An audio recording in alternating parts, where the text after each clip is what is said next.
Welcome back to Winning Hand. My name is Boomguy, and I am joined today by my guy, LazyTitan. What's up, man? What's up? It's me. It's you, and it's me, and we're here to talk about our favorites. This is a series where we just talk about our favorite heroes. We started at number 1, and we are working our way down our collective list. So we did the Pub Meeple ranking, where we ranked every single hero against each other, ended up with a list, and now we're going through talking about our favorites. And in typical Winning Hand fashion, we are doing that with one particular card as the focus. So we kind of talk about our favorite card, but really we're just talking about our favorite heroes overall. So we're just going to go through. Today is our third favorite hero, and I went first last time, LazyTitan, so you get to go first this time. Are you ready to talk about your third favorite hero? Oh, yeah. I should think so. I guess as this goes on, we started with number 1, so as it goes on, we'll get a little bit less excited each time. If we continue this all the way through, like originally this was envisioned as our top 10. If we keep going, eventually it'll be like episode 52. It'll be like, all right, man, you ready to talk about Bishop? Falcon. Be like, oh boy, I don't know. All right, let's go. Let's just get it over with. But for now, find something positive to say about Falcon. Yeah, we're pretty positive. We're pretty positive about most things. Most of these heroes have something good to say about them. Oh yeah, I think they all do. Every hero has something good, for sure. Are you ready to talk about it and reveal to the people who your number 3 hero is? I'm ready to reveal my number 3. It was my number 2 for a long time until it was recently unseated by Nick, who we talked about in the last episode. It's Nova. Nova is a 1/1/2. Has the champion trait, and he has the response after you use one of Nova's basic powers. Ready, Supernova Helmet. It has a hand size of 5 and 10 hit points. So, before you start and jumping into why you love Nova, because I'm excited to hear that, let me tell you where Nova landed on my ranking.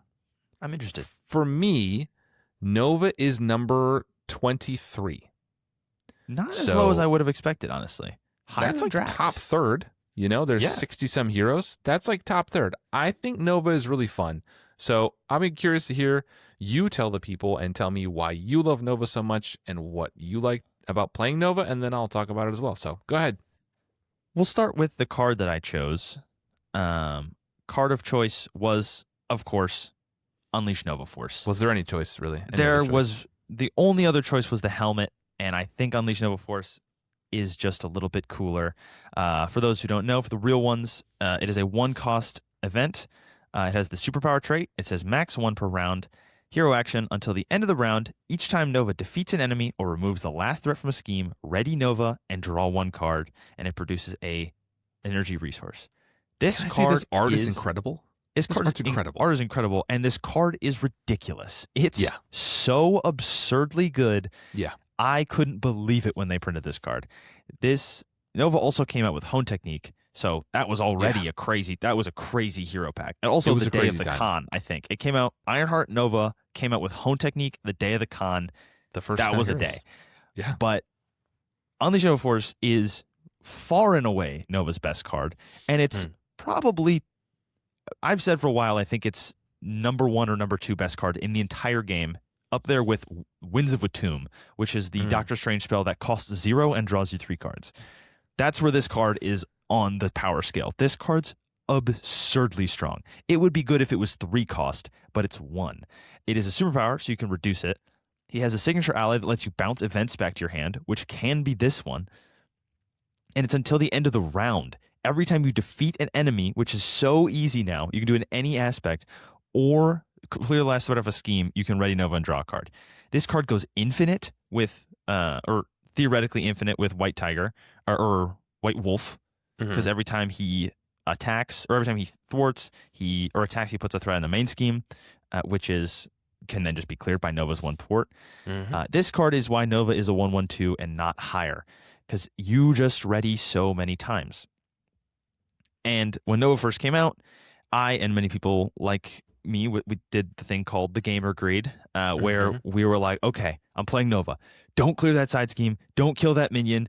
Just let me get it all. I want to get my big Nova Force turn.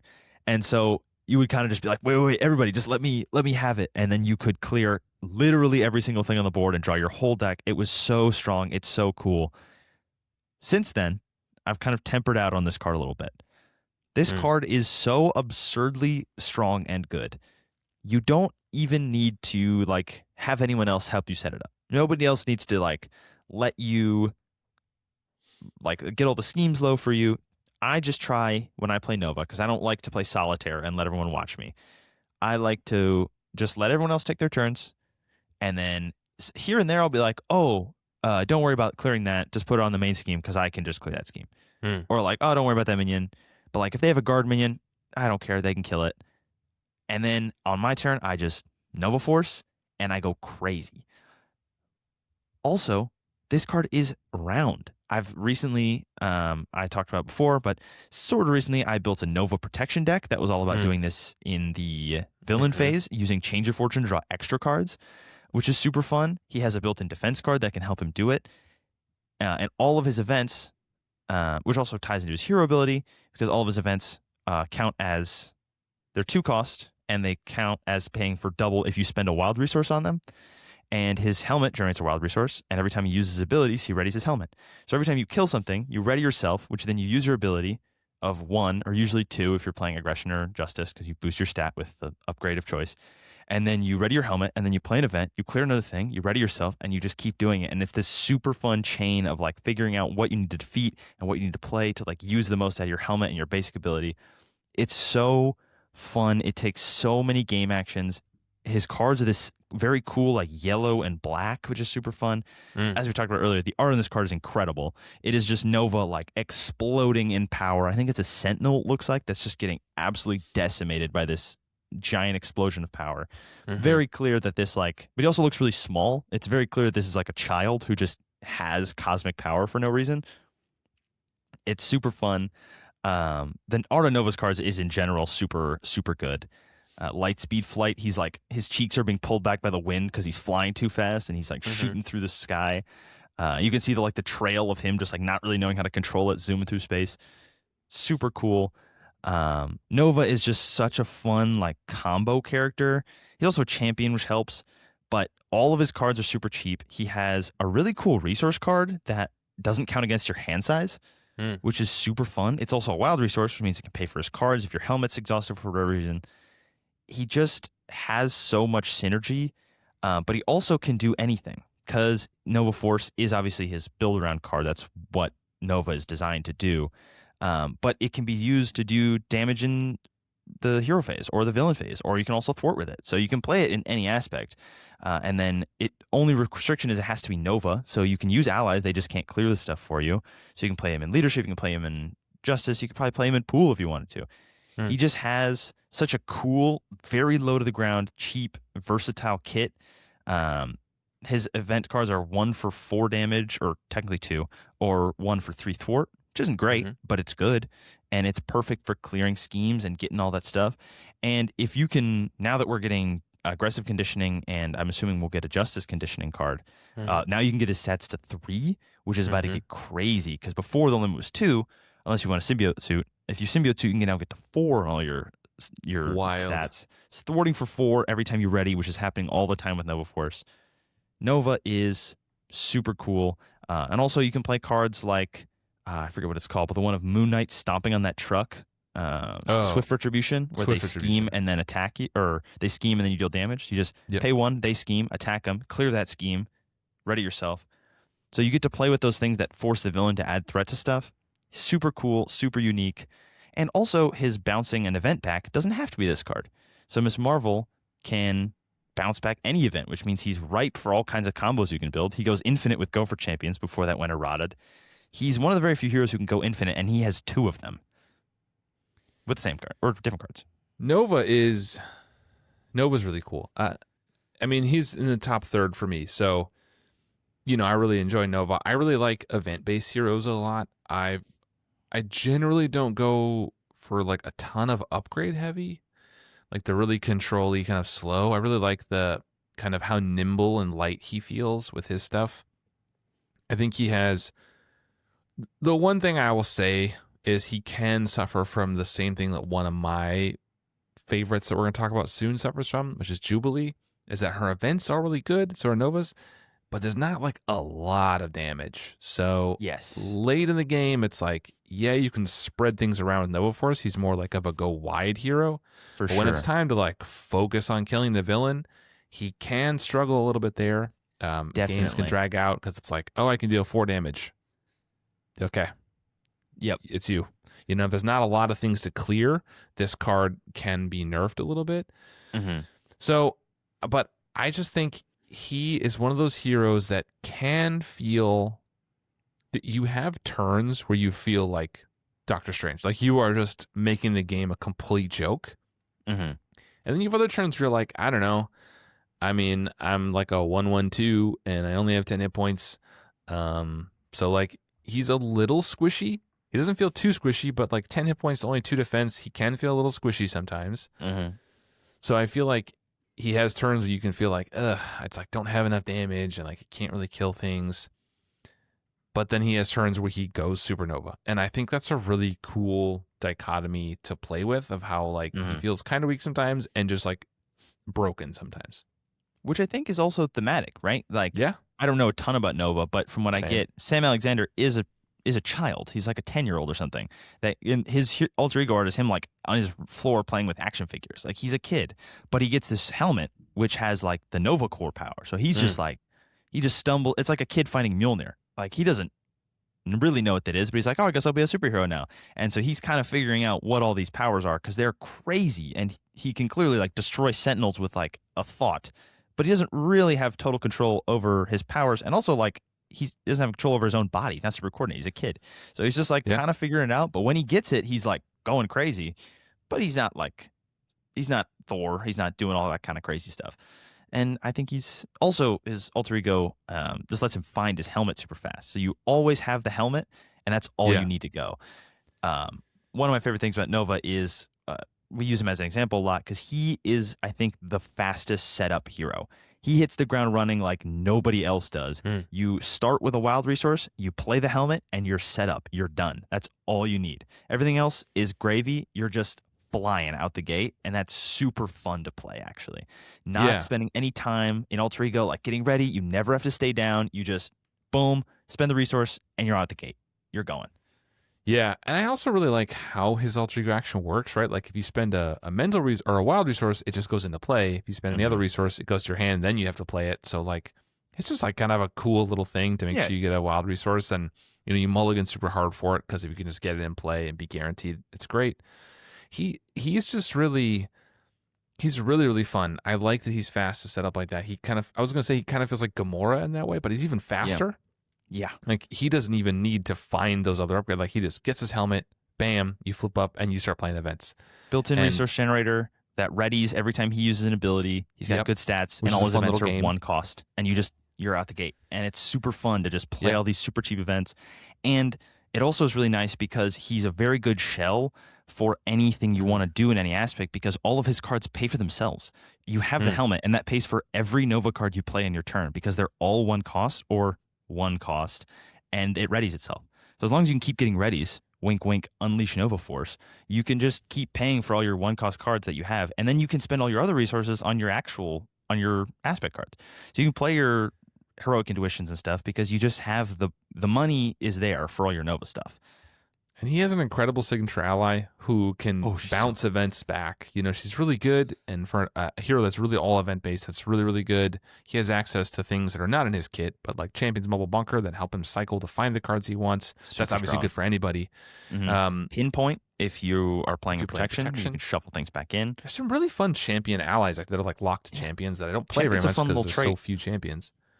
But no, I think Nova's great. Nova is just a ton of fun. He has hooks in every aspect. He's definitely one that I'm never disappointed to play. And there are just those turns where it's like, man, there's like a lot going on. There's a lot of like little things that we just can't clear up. And then it's just like, oh, don't worry about it, guys. Like Unleash Nova Force. Nova Force. And you have those turns, you just go stupid. And the thing about Unleash Nova Force is, even if you only get like one ready out of it, it's still worth playing. Yes. Like just That's defeating the thing one about Nova thing, Force. it's still good. Literally, you can't go in the red with it because if you play it and you kill a thing, that's already a good card. One cost to ready yourself and draw a card is insane. That's a Yeah. crazy card. Yeah. And then as soon as you get 2, it's already broken. As soon as you hit 3, it's the best card ever made. Like it scales so fast. And there's this like immediate response for all of us. We're just like, oh, of course, I want to get as many as I can. I want to get like 10. But as soon as you get 4, it's a ridiculous card. It's absurdly strong. 4 cards and 4 readies off of 1 resource. That's absurd. And then there's those turns where you can chain it, and you can just go real stupid, and you can play like one way or another to go get a side scheme, draw 3 cards. You might get it close, and then like play clear the area to clear it and draw a card, which also does another card and ready. Like you just start to get these combos going. He's really great in Justice, spoiling which for a already has fight. card draw. Spoiling for a fight. Play it, get a minion, ready yourself, attack it, spend a resource, kill it. Draw a card, ready yourself, do it like you just keep. There's so many ways that like so many things now that are get a minion or get a side scheme, do a thing, and now you can just stack that on top of it. Like infiltration. Okay, I'll pull out, get a minion, thwart for 5, clear that side scheme, ready myself, draw a card, kill that minion, ready myself, draw. Like just keep going. I actually haven't played him since infiltration came out. That's a good shout. Like one way or another into infiltration can just clear it. He's just sick, and he like when because you don't do it every turn. You don't always get the Nova Force turn. It just is kind of because you can't have a board full of stuff every time unless you're playing like heroic, something crazy. But also, it's not free. It's not like Doctor Strange where I can just exhaust my hero and draw 3 cards or stun a minion and deal 7 damage. Like this card is very strong, and you're leaning on Unleash Nova Force very heavily. But you do feel like you did something because you do have to puzzle out the combo. You have to puzzle out what to spend your resource on and how to make sure you always get your activation in before you ready your helmet and like activate it because they're either your hero or your helmet is exhausted, generally alternating, and so you keep doing this whole dance. So you feel like you did this cool combo and like you were smart and figured it out, rather than just like I played Spider-Ham and I have a million resources and I play some cards. It's super fun. I think this is really good. Nova is a good choice. I'm glad we talked about Nova. Obviously, if we get this series going long enough, we will eventually talk about Nova again. But 23 or whatever he is for me. All right, let me tell you about my third favorite hero, LazyTitan. Tell me about it. Who has, I think, my single favorite, most fun, whatever it is. I think I have my single favorite identity-specific upgrade or card in his kit. This is one that we've talked about recently. If you follow the podcast, it is of course the coolest hero this side of Wave 6. It is Iceman, Bobby Drake. So he is a... let me introduce him, and then you'll tell me where he is for you. Iceman has a 1/2/2 stat line. He's Ice and X-Men traded, and he is an interrupt. When Iceman makes a basic attack or defense against an enemy, attach a set-aside copy of Frostbite to that enemy. And of course, his flavor text, here comes the coolest hero on the team. He's a 5 hand size, 11 hit point hero. So where does Iceman land for you? He's number 3 for me. What about you? Iceman is higher on my list than I thought, and higher on my list than these other ones you have picked. Iceman's my number 18. Oh, okay. This is the well, outside of like Nick Fury, who was also in my top 10. This is the highest that we've seen so far. So he's I like him a lot. I haven't played him in a little bit, but I remember I was on the Iceman train when you were off the Iceman train, and then we kind of switched again when you got back on because you started playing him more. But you originally had tried him and were like, I don't know. And then I played him, like I tweaked his precon a little bit and tried his aggression precon. I was like, oh, he's kind of cool. He's like a fun little tempo hero. And then I didn't play him that much, and then you've been on this whole journey with Iceman. If you follow the Winning Hand podcast, which if you're watching and listening to this, I'm assuming you do or you've listened. If you've been listening for a while, you know I've been on a journey with Iceman. When he first came out, I was very excited and then a little disappointed. Didn't really work out for me. Was frustrated and then just like really determined. About a year ago, I set myself down and I was like, I'm going to make it work because I'm just frustrated I can't make it work. And that's a thing with me. I did that with Bishop recently too. Still trying with Falcon, RIP. But RIP. I got Iceman and I finally got him to work. And once he clicked for me, he really has become a favorite. So we did a deep dive through Iceman's cards a few months ago on the Winning Hand podcast. If you like Iceman or you're curious, I'd recommend going back and looking at that. But Iceman has this really interesting hook, and he has this frostbite mechanic where when you attack or defend, right? You put one of Basic attack. Basic attack, correct. Thank you. You put an upgrade on a frostbite, which basically nerfs them or reduces their attack or scheme, which is really good. It's hard to know how to value that because how much is preventing a scheme worth versus thwarting? I don't know. I don't care about the math anyway. But like, he's one of those that you want to try to find ways to ready him, right? You want to try to, how can I ready to get more of these out there? How can I make sure they're in the right place when his other cards come out, like his other events that play with Frostbite? His big attack event deals more damage if the enemy already has Frostbite on there. He can put Frostbite. Yeah, or it puts Frostbite and does a little bit less damage. So you want to try to figure out, and then like, oh, then he has his AoE attack that deals damage to everybody who has Frostbite. So how do I get more Frostbite out before that happens? When he flips down, he shuffles his own signature cards in based on how many Frostbites are in play. So how do I get more of those Frostbites out and time my flip to get maximum efficiency out of it? Again, gamer greed, right? We're all about gamer greed on the winning All game. about gamer greed.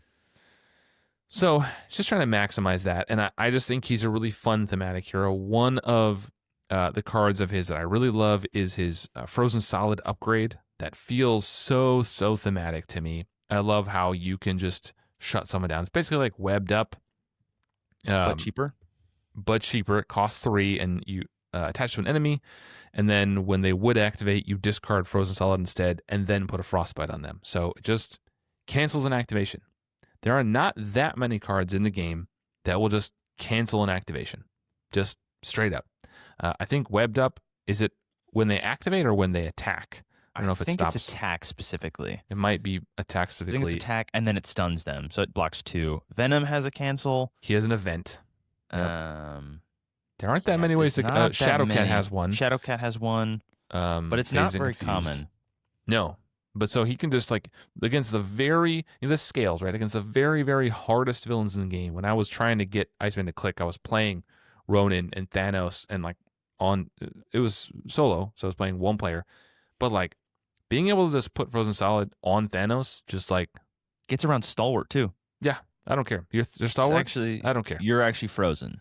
Oh, Ronin. I like actually just don't care how much you attack for. It's irrelevant. You're not even going to attack. So, that's just really, really cool. I love his whole mechanic with that. I love Iceman's kit is super synergistic.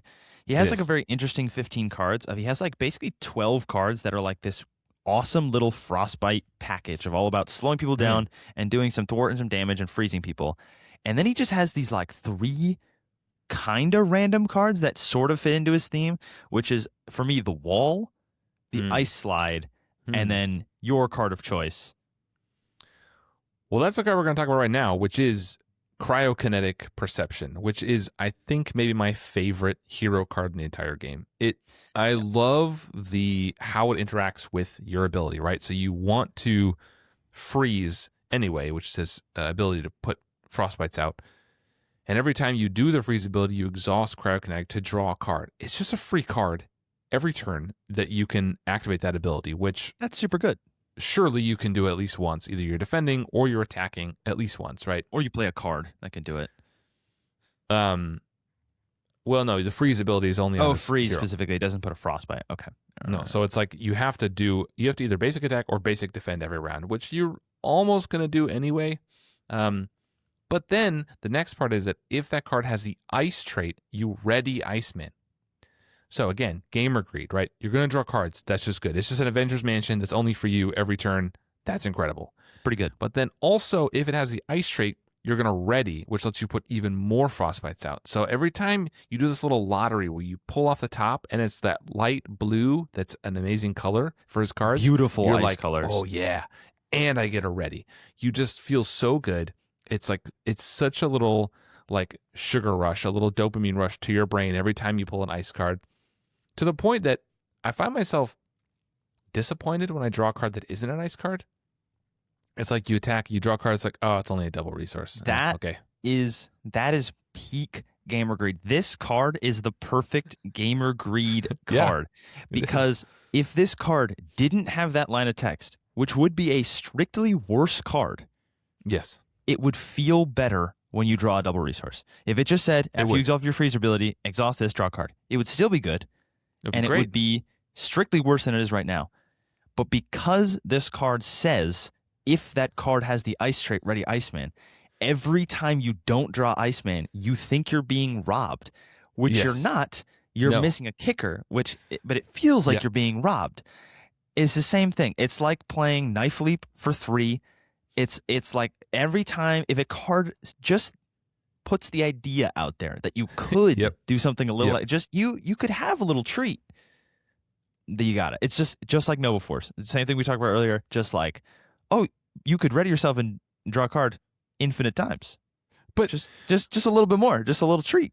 we But I could all do it- fall susceptible to this, right? We all fall into this pattern. We just talked about Dropkick a few months ago on our podcast, Yeah. and that is a quintessential gamer greed card. It's a 3-cost event that deals 4 damage and a stun, and if you paid with all fist resources, you draw a card. Or is it you get? I think it both only kickers? stuns if you did it at fist resource. Okay, so like you would never play this card unless you can pay with only Unless you fist pay with resources. only fist Otherwise, it's like, resources. oh, I'd just rather do something else. I'd You just rather just only do literally 1 play damage. uppercut. I don't care. Yeah, like Yeah. I'll do less damage. I don't As care because you're not going to kick her. Or there's so many cards that have a kicker that you just have to like press the advantage. 1 for 2 damage. Not bad. No. But if they're stunned or confused, you draw a card. Now we're kicking. And now anytime you play that just for 1 for 2 damage, you didn't draw a card, so it doesn't feel that good. It's kind of a waste. So I really might as well not even play it.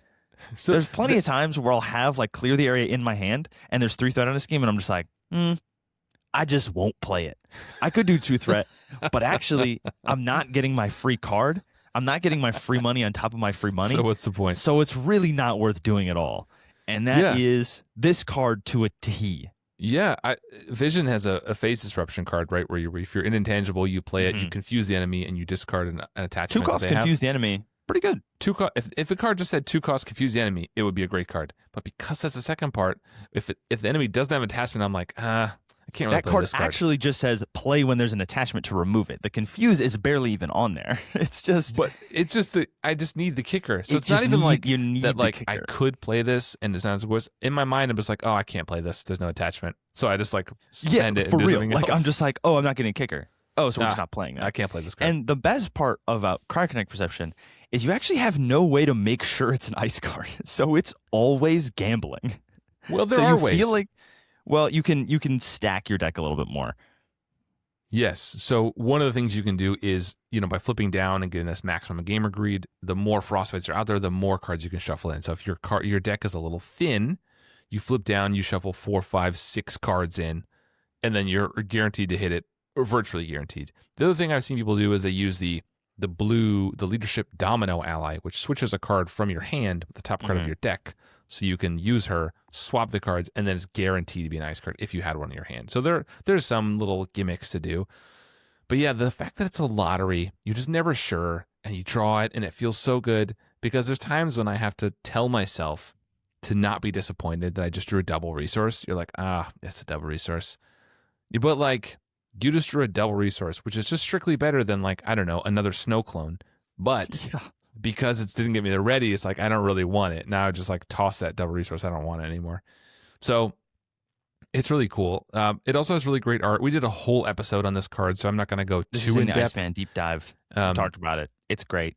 Yes, the deep dive was that episode 82, 81, somewhere in there. remember. It's in Something the like 80s. Go back and check it out. But this is such a fun card. I love it. It reminds me of a card that I know you've loved for a very long time. It's just Ant-Man's. No, not Ant-Man. Quicksilver's Friction Resistance. That's one that you've mentioned before as one of your favorite, or maybe your favorite card. Still think is one of the most fun cards in the game. Just every time you ready, it readies. It's a resource generator. And just the game Such of a like simple, fun concept, and then you're always like, okay, how do I use it? How do I keep doing it? How do I just gotta replay my turn to like make sure I get this every time? Iceman is a very much a gamer greed hero. He's a very greedy like payoff hero that's kind of gambling. And this card, like I said, the slide in the wall doesn't really fit into his kit at all, or like synergize with the rest of it. Like he has a very synergistic kit, except for he just has this random 10 damage wall. got this random slide that boosts his stats, and then he says this, which is just like a super good random gambling Avengers Mansion. Like it's just weird. He's so gamer greedy that like there's times when I'm low health and it's like I should flip down, but it's like there's only one frostbite out. It's like not even worth flipping down.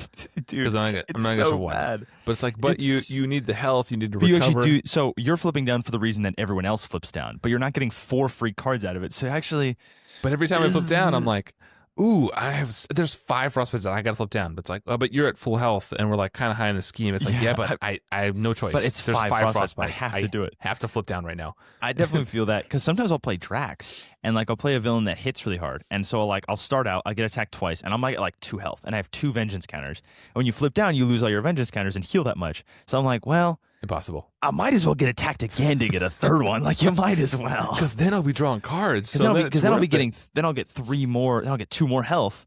So like really, I'm almost there. And it's like, well, you could also flip down and not die. Might as well take the extra. Might as well take the extra hit. Let's risk it. It's how you. There's so many cards. Every hero I think has like one card that's like, well, like Berserker Frenzy for Wolverine. Like, well, you could just get hit again, just a little bit longer. It'd be fine. I love it if you flip down. Yeah. No, this is super fun, LazyTitan. I'm glad we talked about some more heroes that we love. This is fun. I'm enjoying this series where we talk about heroes that we just really like and talk about cards we really like. So thanks, everybody, for joining us and talking about these cards. We like talking about them because they're our favorites. They're the favorites.